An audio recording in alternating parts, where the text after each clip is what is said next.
মহেশতলা বিধানসভার তৃণমূলের প্রাক্তন ব্লক সভাপতি তৃণমূল ত্যাগ করে ভারতীয় জনতা পার্টি বিজেপিতে যোগদান করলেন। এই মুহূর্তের সবচাইতে বড় খবর, big breaking news.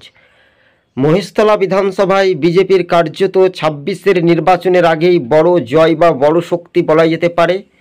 Big breaking news. ২০২৬-এর নির্বাচনে এবার মহেশতলা থেকে একেবারে বাজিমাত করবে আরও এক ধাপে ভারতীয় জনতা পার্টি।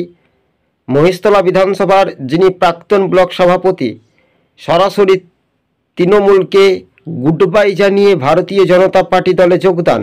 আর এই যোগদান আখেরে রাজনৈতিক মহল মনে করছে রাজ্যের শাসক দল তৃণমূলের বড় ধাক্কা।